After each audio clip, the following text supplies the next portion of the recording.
The costliest day in SEAL Team 6 history. On August 6, 2011, insurgents shot down a Chinook transport helicopter in Afghanistan, killing all 38 people on board, including 15 Navy SEALs from Team 6's Gold Squadron. The Tangi Valley, located along the border between Afghanistan's Wardak and Logar provinces some 80 miles southwest of Kabul, is a remote, inaccessible area known for its resistance to foreign invasion. Alexander the Great suffered heavy troop losses there during his campaign in Afghanistan in the 4th century BC. In the 1980s, Mujahideen fighters in Wardak and Logar provinces devastated an entire division of Soviet fighters. In 2009, U.S. forces from the 10th Mountain Division of the U.S. Army established a base in the Tangi Valley area after it became clear the Taliban had taken advantage of low coalition presence there to establish a stronghold within striking distance of the Afghan capital. As the United States and NATO allies began a drawdown of their troops in the spring of 2011,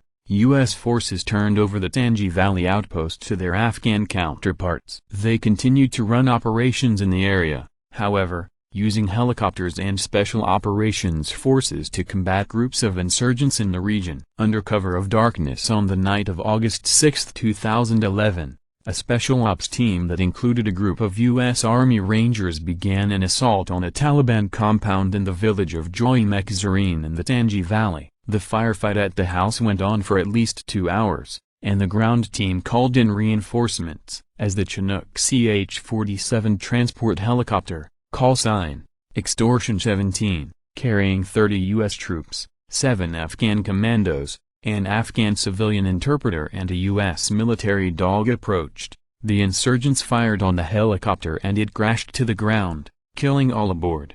U.S. Army soldiers prepare a Humvee to be sling-loaded by a CH-47 Chinook helicopter in Bagram, Afghanistan, on July 24, 2004. Credit, public domain. Of the 30 Americans killed, 22 were Navy personnel, and 17 were SEALs. These included 2 bomb specialists and 15 operators in the Gold Squadron of DevGru, or Team 6, the highly classified unit that conducted the raid that killed al-Qaeda leader Osama bin Laden at his compound in Abbottabad, Pakistan the previous May. None of the operators killed in the Afghan helicopter crash had been involved in that mission, officials said. In addition to the SEALs, the others killed in the Chinook crash included 5 other Naval Special Warfare (NSW) personnel, 3 Air Force Forward Air Controllers and 5 Army helicopter crew members. The attack on August 6 was the most devastating day in SEAL Team 6 history, as well as the single largest loss of life for U.S. forces since the war in Afghanistan began in October 2001.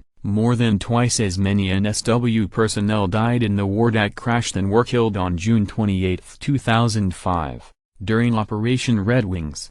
That day, 8 SEALs and 8 members of the Army's 160th Special Forces Operations Regiment, SOR, were killed when insurgents shot down their Chinook helicopter in Kunar Province, near Asadabad. 3 SEALs involved in a firefight on the ground were also killed, in what would stand as the deadliest day in NSW history since the Normandy landings on D-Day, June 6, 1944. Oh, no words describe the sorrow we feel in the wake of this tragic loss, General John R. Allen, senior commander of the International Military Coalition in Afghanistan, said after the crash.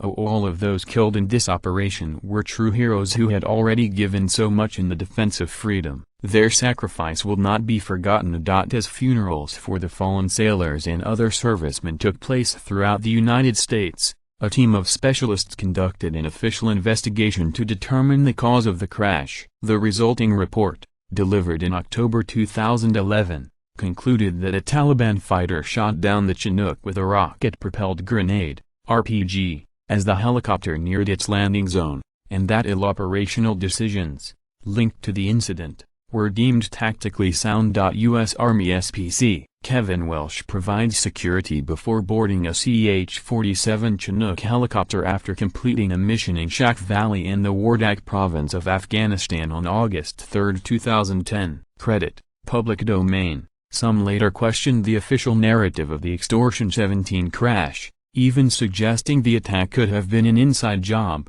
with Afghan forces tipping the Taliban off about the mission beforehand. Others criticized the planning and execution of the mission, including the decision to fly the helicopter into an area where it could be easily shot down and the use of a conventional helicopter rather than one designed for special operations missions. Family members of some of the SEAL Team 6 operators killed in the crash, along with some military personnel, claimed that the U.S. government had turned the members of the elite unit into a target by revealing their role in the Bin Laden raid. A Congressional Oversight Committee even held a controversial hearing into the events surrounding the crash in early 2014. Though the U.S.-led coalition formally ended its combat mission in Afghanistan in December 2014, the war has continued for more than 2 years beyond that point, marking its 15th anniversary last October. As of 2016, some 9,800 U.S. troops remained in Afghanistan. The Department of Defense estimates the total number of U.S. service members killed in Afghanistan at 2,254. Meanwhile, the civilian toll of the war grows ever higher. One estimate, by the organization International Physicians for the Prevention of War, put the total number of Afghans killed in the first 12 years of the conflict at some 220,000. The life of a SEAL is full of pain, fear and exhaustion. Find out more about the making of a SEAL.